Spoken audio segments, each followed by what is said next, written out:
Total athlete. He was so fit and so buff and so strong. He had a six-pack, he was bodybuilding a little bit, and he's working on a physical job. He was fit. So then you were called and he was unconscious? He was unconscious at that point and not breathing.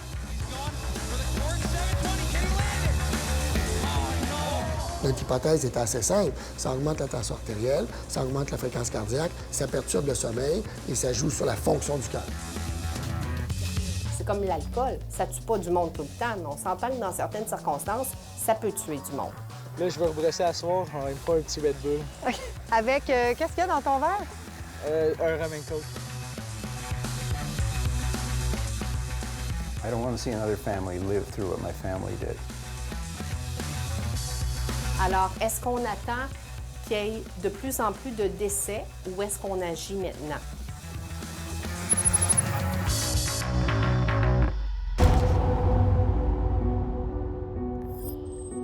The waters of Lac Saint-Pierre may look peaceful, but what they hide is tragic. Before this night, he had been there almost every weekend possible, including when there was still ice on the ground. And yeah, he loved that cottage. That cottage is where her son, Zachary Mitchell, spent time with friends in the summer. The lake, about 70 kilometers from Ottawa, was his playground. He used to dive in the water from the balcony whenever he'd come. He'd done that jump no less than 150 times in the past 4 years. Zachary was 21 years old, full of energy and in good shape, according to the coroner who looked at his file. He loved sports. This video, recorded by his friends, shows him at the lake. He was a fish, and he loved jumping and he loved diving, and he was so good at it. That night, though, he did his usual jump. He dove, came up to the surface, and then sucked back down. He never resurfaced. Heather Mitchell told us what happened and the serious questions the tragedy raised for her. Why did my little fish drown? He's such a strong swimmer and everything, so there's nothing that made any sense. I needed to know the truth. Pascale Boulay is the coroner who was charged with investigating the death. She was determined to find out what really happened. Zachary drank a bit of alcohol, but to draw a conclusion of death by drowning did not, in her view, reveal the full picture. Il n'était pas intoxiqué, donc je ne peux pas dire que c'est parce qu'il a sombré. Il n'était pas intoxiqué. Il n'y a personne qui a donné un coup. Qu'est-ce qui s'est passé? Il sait nager. Il connaît les lieux. Il était revenu à la surface, donc il n'est pas tombé à quelque part. Another city, another story. Jim Shepard's son's death near Toronto also seemed inexplicable when it happened. They bought a memorial tree for him. In front of the memorial tree planted for his 15-year-old son, he remembers how he died suddenly and without warning. Brian Shepard was an athletic teenager. His hockey trophies are still in his bedroom. Like he often did with friends, on January 6, 2008, Brian took part in a paintball tournament. But that day, something went wrong. They were waiting for the award ceremony and a victory team's dinner when he collapsed. And then he was taken to hospital? He took to hospital, and they tried for about 4 hours, but they could not correct the arrhythmia. And finally, his heart gave up. Jim Shepard doesn't understand how his son died. 3 months after his death, he went back to where it happened. I said to the owner, I said, it doesn't make any sense. The only thing in his system was caffeine, and he didn't drink caffeine. And that's when he said to me, I thought you knew. And I thought you knew what? And the next thing I know, I find out that Red Bull was through that day and handed out samples of energy drinks, and that Brian was witnessed taking one of those drinks and drinking it. His son drank Red Bull. For Shepard, that was something new. Two stories, one thing in common: energy drinks. During her investigation, the coroner Pascal Boulay learned that Zachary Mitchell was seen with that same kind of drink just before he died. Il est le seul qui est arrivé avec des Red Bull. Ils en ont trouvé 4 dans la poubelle. Le taux de caféine est compatible avec le taux qui a été consommé. Je dis qu'il en a au moins consommé 2. The coroner discovered that Zachary was carrying a gene that predisposes him to a cardiac arrhythmia. Zachary wasn't aware of that.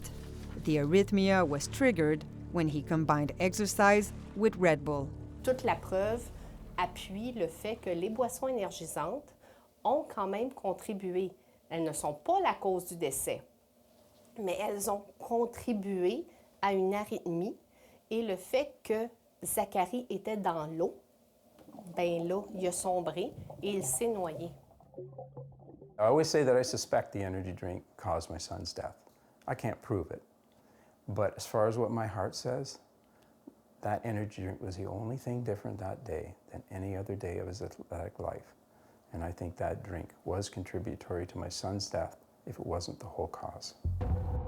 Energy drinks are different from sport drinks, which are electrolyte-rich and rehydrating. They're also different from pre-mixed drinks that combine sugar and high alcohol content. These recently made headlines. Energy drinks are sweet. They contain caffeine and other stimulants like guarana, echinacea, or taurine. That's what Zachary and Brian drank just before they died. Are their stories the exception? Death only happens in extreme cases, but there is growing research on adverse effects linked to these products. David Hammond, a professor and researcher at the University of Waterloo, recently published a study on energy drinks.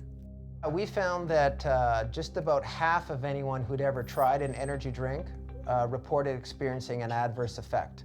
And they range from mild to serious. Things like racing heart, some people reporting nausea, vomiting. We had several people report seizures. In Canada, there is no way to know if energy drinks sent people to the hospital.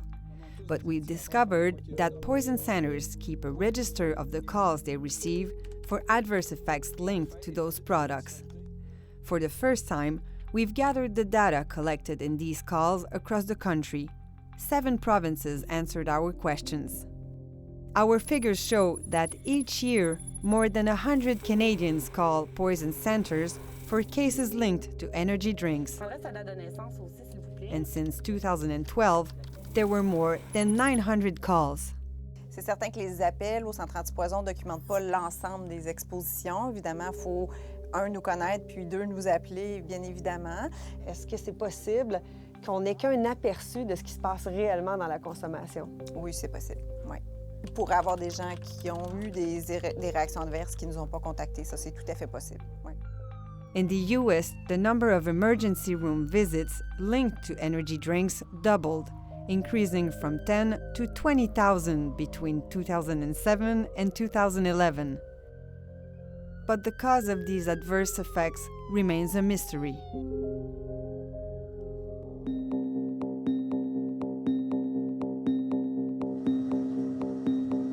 They're in their 20s and in top shape, the kind of people who exercise daily.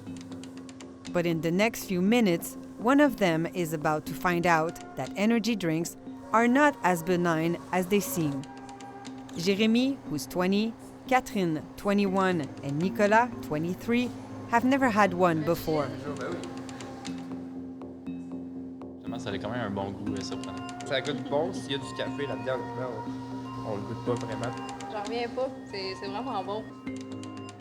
In the next 4 hours, they will drink 1 can every hour. Pour eux autres, ils ont l'air à boire ça comme un jus. Mais vous, dans votre Ben non, c'est pas un jus. C'est clair que c'est pas un jus. Dr. Paul Poirier and Patrice Brassard did a similar test in 2012 on 4 subjects. It was preliminary research in order to get further funding. On voulait juste démontrer comment ça marche, puis comment ça perturbe le sommeil, puis comment ça perturbe la variabilité cardiaque, comment le système cardiaque s'ajuste. C'était une étude mécanique pour dire, écoutez, là, il faudrait peut-être que ça soit plus surveillé, que ce soit de la yoimbine, que ce soit du ginseng, que ce soit du guarana, que ce soit de la taurine, je peux vous en nommer une trolley, là, mais ça, c'est tous des stimulants. Donc, c'est un effet additif ou même multiplicateur à la caféine. C'est cette interaction-là entre les produits qui vous préoccupe. Ben oui, parce que l'interaction, est-ce qu'elle additionne ou elle multiplie? Je sais pas. C'est ça qu'on voulait savoir, nous autres. After they drank their first can, the students' blood pressure increased. Catherine feels uneasy. Je sentais que ça remontait un petit peu, là, fait que je me suis levée puis je suis allée boire de l'eau. After 2 cans, she is still uncomfortable. After the third and fourth can, it just gets worse. Là, ça pogne plus, vraiment. Palpitations. Ta serre, qu'est-ce que ça te fait? Comment tu décrirais? Je sais pas, on dirait que mon cœur il squeeze, mais comme vraiment vite. Preliminary results from 2012 revealed a trend. Subjects drank Red Bull and Guru. In both cases, after 4 drinks, their blood pressure increased and their sleep was disrupted. 3-4, oui, c'est beaucoup, mais c'est quand même pas une quantité industrielle. On voit des résultats, on voit un effet stimulant qui est quand même important. Donc, si on est prédisposé, bien, il s'agit d'avoir une petite étincelle pour toute part. We asked Montreal-based energy drink company Guru to respond. C'est de faire attention de tirer des conclusions sur une étude avec 4 personnes, qui est plus une étude pour confirmer un protocole de recherche dans le but d'obtenir du financement pour faire une autre recherche. Est-ce qu'il y a un potentiel de dangerosité? J'imagine comme n'importe quel ingrédient dans des cas d'abus, je pense qu'il pourrait avoir un potentiel de danger. Guru wants to set itself apart from rivals with its organic certified drinks. They are not surprised by these results. On ne dit pas qu'un gourou est moins stimulant qu'un Red Bull. On ne dit pas qu'un gourou a moins de caféine qu'un Red Bull. On dit qu'un gourou, c'est beaucoup plus sain pour la santé qu'un Red Bull. Donc, si vous voulez comparer les deux produits, on peut comparer une courte liste de plantes naturelles et bio versus une longue liste d'ingrédients artificiels. Our test subjects drank energy drinks only one time. Dr. Poirier is concerned by people who drink them daily. Nous, on a un cas d'une jeune femme de 26 ans qui s'est ramassée avec un cœur mécanique, puis en attente d'une greffe cardiaque parce qu'elle consommait des boissons énergisantes. Bonjour Jasmine, ça va bien? Her story, which he knows well, made headlines in Quebec City.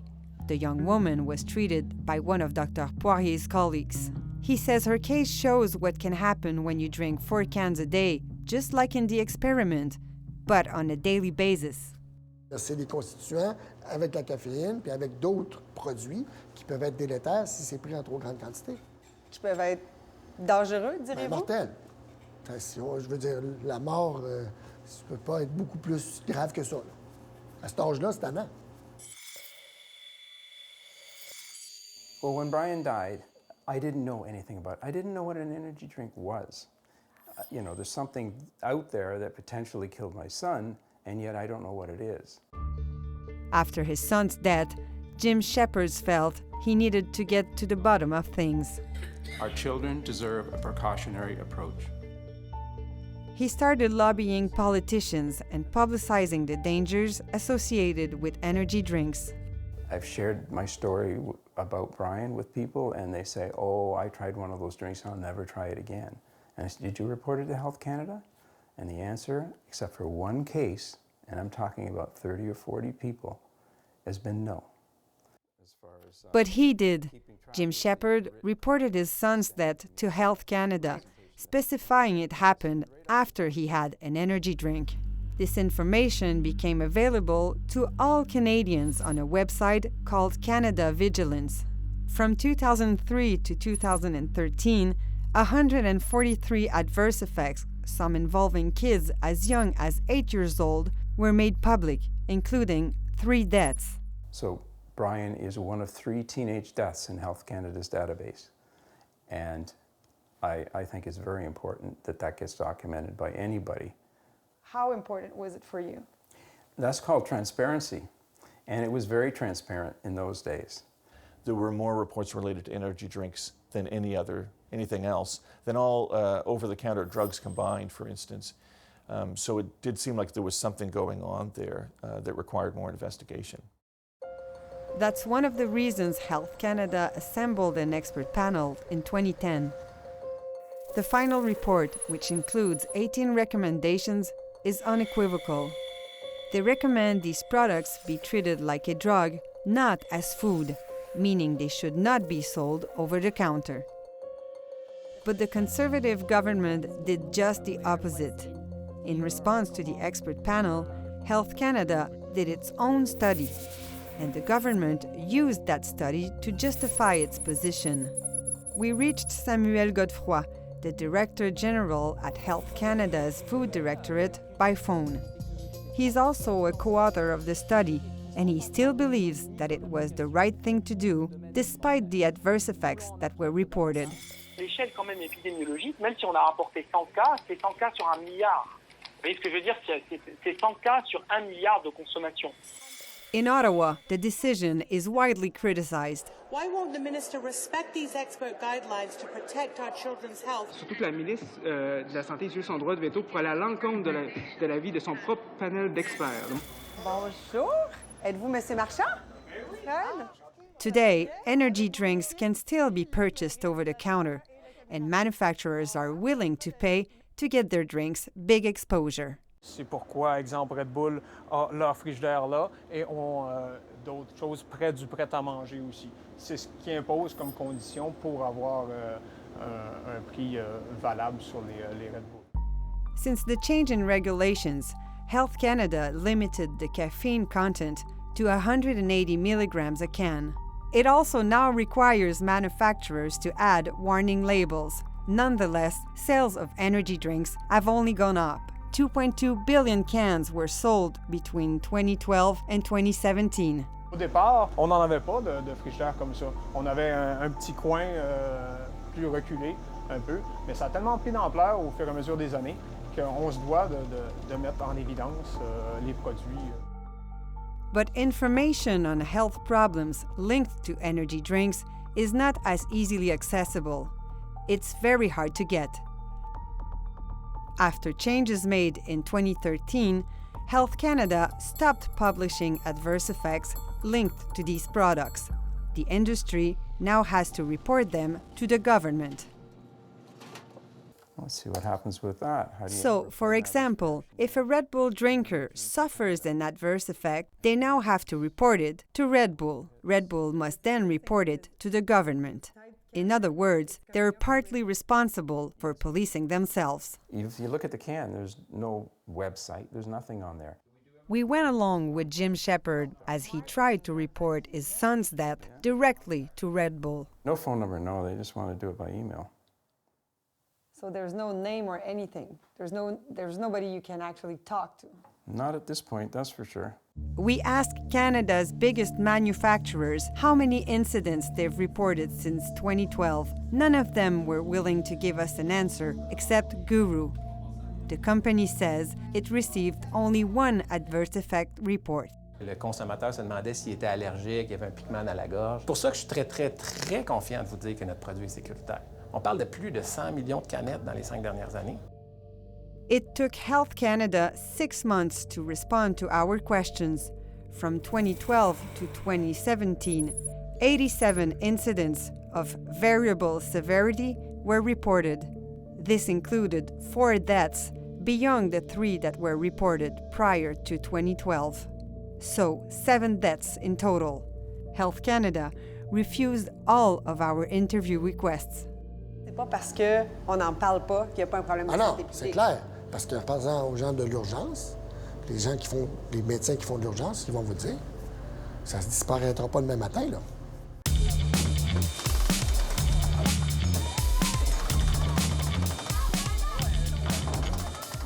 May 23, 2019, downtown Montreal. The Red Bull Pit Stop Challenge is in full swing, and passerbys can't miss it. And if you're not familiar with it, it's pure Red Bull. Students at a local university face off in a pit stop simulation. There are lots of Red Bull drinkers here. It's very popular on the campus, and the company doesn't shy away from distributing free cans. On a très tôt commencé à distribuer le produit sur les campus. Alors, c'est comme ça que je l'ai vu la première fois, forcément. J'étais sur ces campus-là. Professor of Marketing Jacques Nantel taught in Vienna, Austria, the place where Red Bull was first sold in 1987. Un party qui tourne autour de la bière, on a tous vu ça au moins une fois dans notre vie, hein? Mais autour d'un produit qui ne contient pas d'alcool, ça, c'était assez... en fait, c'était totalement nouveau. Aujourd'hui, est-ce qu'il y a quelque chose que vous pouvez gagner? C'est le finaliste d'aujourd'hui? Je pense qu'on gagne que notre place à OK. finale, ouais. OK. Et des Red Bull. Creating big events, it's become a Red Bull specialty. The Austrian business is everywhere. Biking, ski and diving competitions, dance and music festivals, skating races, right up to jumping from space. The recipe is so efficient that it's been copied by the competition. Today, they all sponsor their own events and use them to promote their product. A recent Canadian study showed that 42% of 12 to 14-year-olds believe that these ads targeted people their age or younger. In other words, that type of advertising works on teenagers. C'est sûr que le fait que ça soit un produit qui soit associé à du sport extrême, à des événements extrêmes, qui ait un emballage et des couleurs qui sont très jeunes, du dessin qui est très jeune, ça ne peut pas faire autrement. Là. The author says that companies that use these strategies know exactly what they're doing. I don't believe that adults like myself are riding too many BMX bikes. You know, and I asked one of the representatives for the companies to tell me with a straight face that those ads do not appeal with kids. He had the courage to tell me with a straight face that that wasn't the case, but I think common sense and our research certainly suggests otherwise. And if you say you don't market to under 12, which is far too low, then do so. Make sure that you're marketed. For years, Jim Shepard collected examples of children he says were targets of advertising. He relayed his findings to the government, hoping they would act. This was really designed to appeal to kids. So whether it's intentional or an accident, they're not following the regulations. In Canada, it is forbidden to promote these products to children. Nor can you claim, implicitly or explicitly, that these drinks improve physical performance. The Quebec Association of Sport Physicians is worried too. C'est un produit qui ne devrait pas être bu par les enfants ni les adolescents. Et malheureusement, c'est le grand public cible et c'est ceux qui en boivent le plus. C'est ceux qui sont le plus sensibles aux effets néfastes. Et en plus, souvent, ils les boivent dans un contexte justement d'activité sportive. Our evidence suggests that there are some things happening out there that I think are against the regulations, or at least the principles in the regulations. Back in Montreal, at the Pit Stop Challenge, Red Bull made a deal with that local university, the École de Technologie Supérieure. La consommation, on avait fixé la consommation juste sur les gens qui participent à l'événement. C'est-à-dire que la consommation de Red Bull, pour les donner, on les donne juste aux gens qui participent à l'événement. But when our cameras showed up, Red Bull was not following the rules. The staff freely distributed its products to anyone who wanted it, ignoring the deal they made with the university. Even tourists on the street got some. From Brazil. Okay. We asked Red Bull to explain. Vous arrivez pour Red Bull, visiblement? Pourquoi? Je veux juste savoir ce que vous faites. J'ai juste la misère à comprendre pourquoi ils ne peuvent même pas m'expliquer ce qu'elles font. Aujourd'hui, ce qu'ils font, en fait, c'est ils samplent et ils donnent à tout le monde. On a vraiment pas là. On se fait dire, on a des recommandations strictes au niveau des médications. La bonne-silence, on avait plus planifié. But it's not that simple. When we asked Red Bull for an interview, the company told us it had no spokesperson in Canada. La totalité de leurs événements, ce sont leurs événements. C'est leur monde. Alors, chaque élément de leur monde, ils le contrôlent.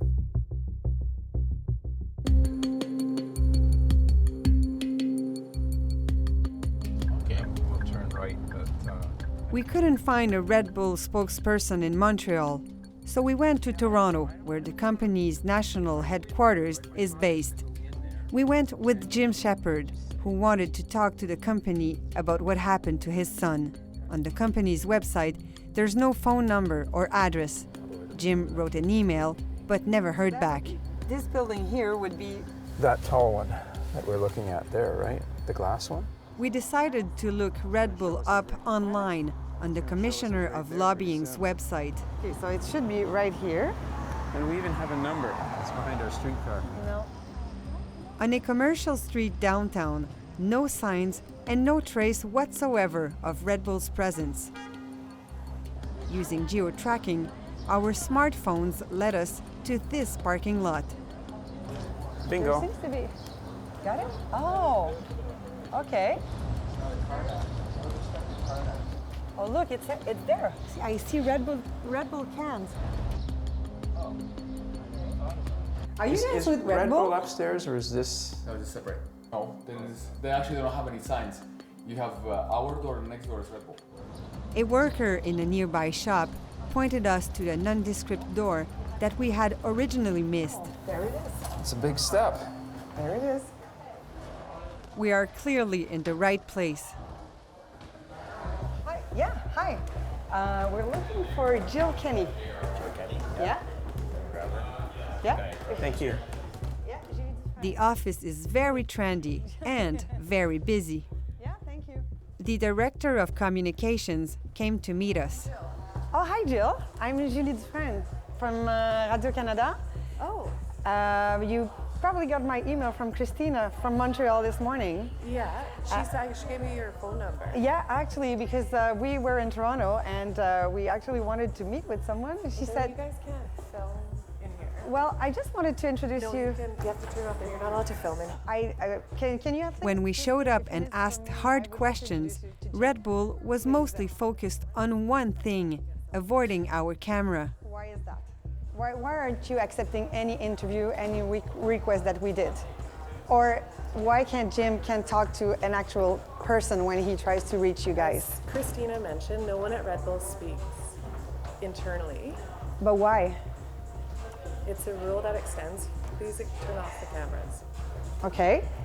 If we do turn off the cameras, are you gonna answer our questions? Yes, we will absolutely be able to talk. You can turn off the cameras then. Okay. Here, you guys can come out. Thank you. Tu peux fermer la caméra?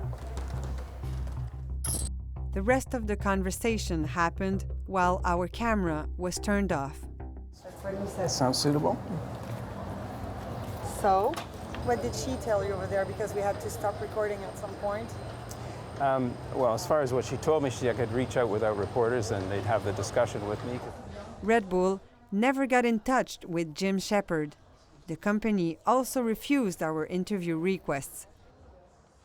It referred all communications to the Canadian Beverage Association, but they too declined our interview request and told us that their members' products are safe. Heather Mitchell didn't feel comfortable contacting Red Bull to report her son's death.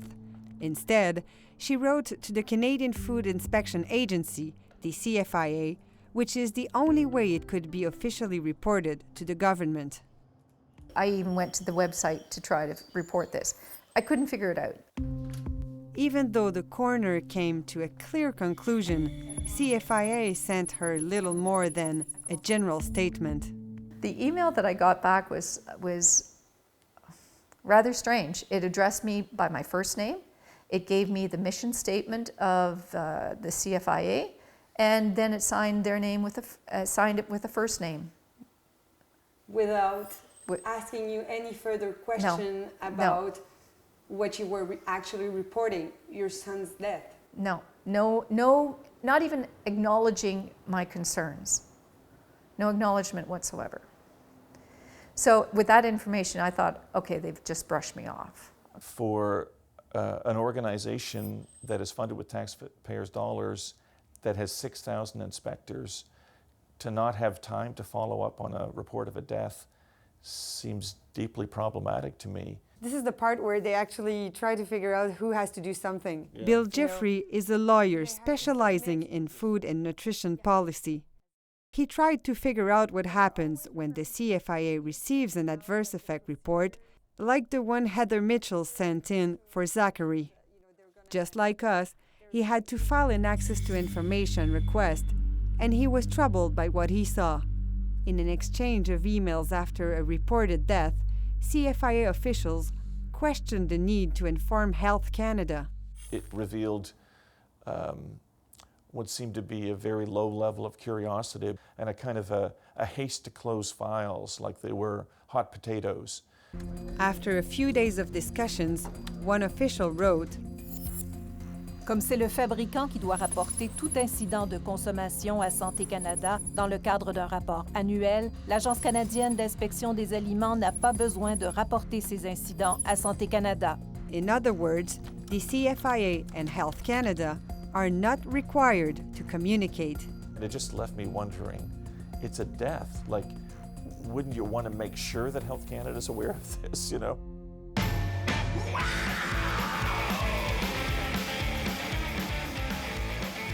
At the end of prom night, after dancing ends, high school students in Quebec often go to campsites to keep the party going.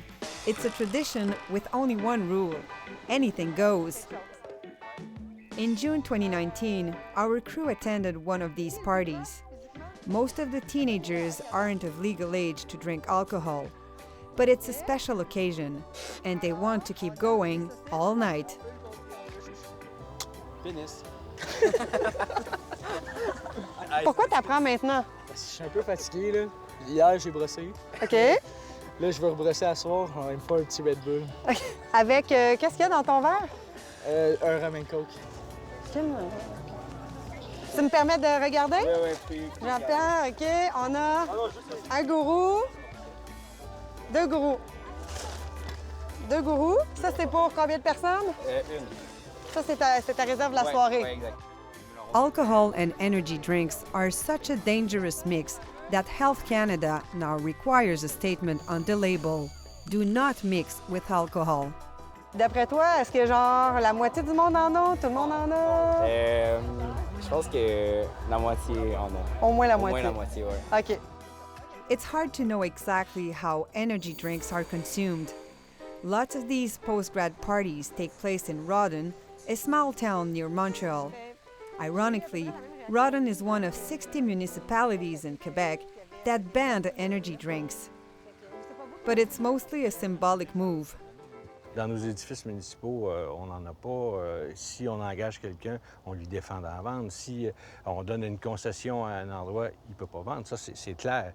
Mais ensuite de ça, qu'est-ce que je peux gérer? Je gère ce que je peux gérer, là.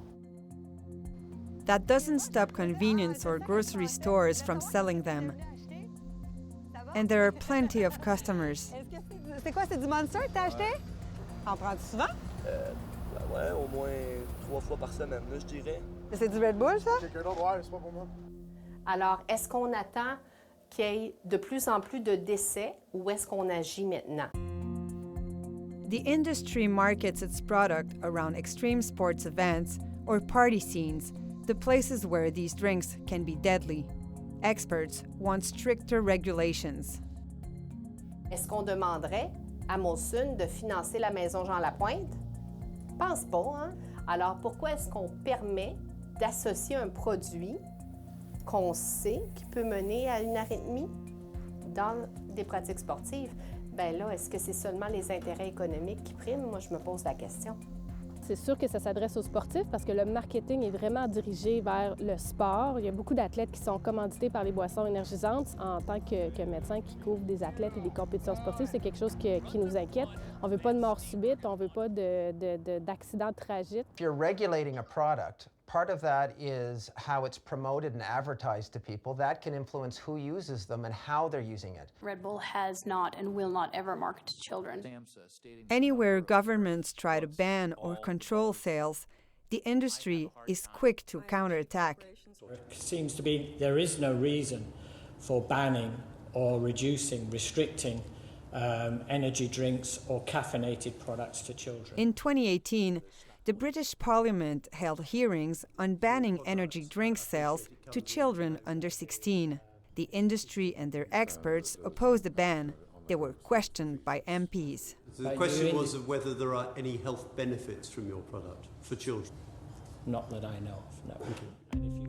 The man you see is an expert hired by Monster. He is with Intertech, a Canadian firm that works for big companies, including at one time the tobacco industry. His name even appears in the Monsanto papers.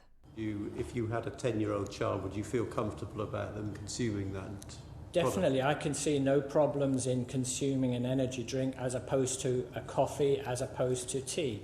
When I was raised here in the UK, my mother gave me tea from a very early age. In 2010, Canadian politicians began the debate around regulating energy drinks. That year, Intertech lobbied the Canadian government. But nowhere does it say who the firm worked for. Red Bull also lobbied at the time. And since then, the company has kept a cluster of lobbyists they can call on in Ottawa. You could drive a car, but you couldn't buy a beverage that contains half as much. Also on the front lines, whenever new regulations are proposed, is the Canadian Beverage Association. That there is not a problem with mixing alcohol with energy drinks. When Toronto proposed banning the sale of alcohol and energy drinks, the association opposed it. It does not make sense to duplicate existing regulations enforced by Health Canada around the formulation, labeling, and marketing of these products at a municipal level. I once heard from one of our biggest public health units in Canada that when they were looking at rules about separating alcohol and energy drinks being served in the same venue, that they had never been lobbied as strongly as they were by the energy drink companies. So look, they're allowed to do that. They're very good at doing that. I'm here today because I'm concerned about the adverse health effects of the so-called caffeinated energy drinks. Bill Jeffrey advocated for stricter oversight of the industry, but Health Canada has been slow to respond. I think this is what happens when you have a massive multi-billion-dollar industry.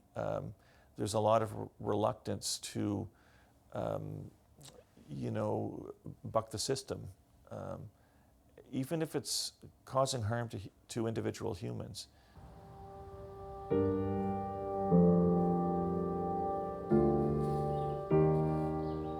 And unfortunately, I really do feel that the profits of an industry and the industry influence in making decisions is there today as much as it's ever been. For Jim Shepherd, it's too late. He's still convinced that children should not be allowed anywhere near these products. Industry says these drinks aren't for children, they're for adults. Health Canada says they're not for children. So why are we making it so readily available? Seriez-vous d'accord pour qu'on interdise, par exemple, aux mineurs d'en consommer? Si c'est pas bon pour la santé, totalement.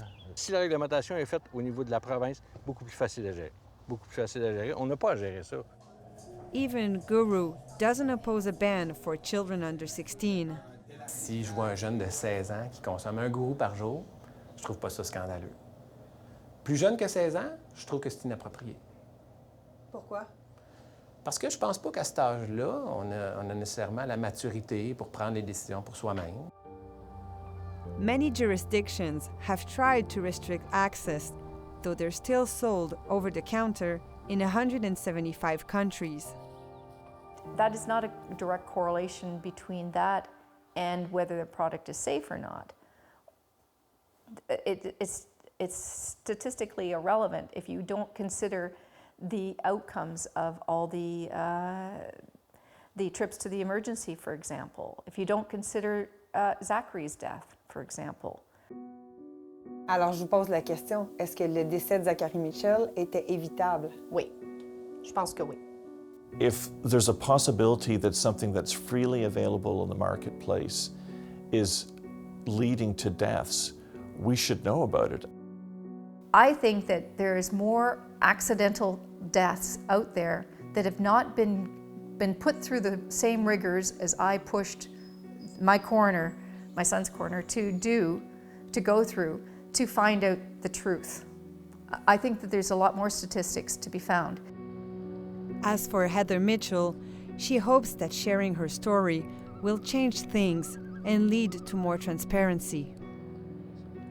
Zach is just such a good person.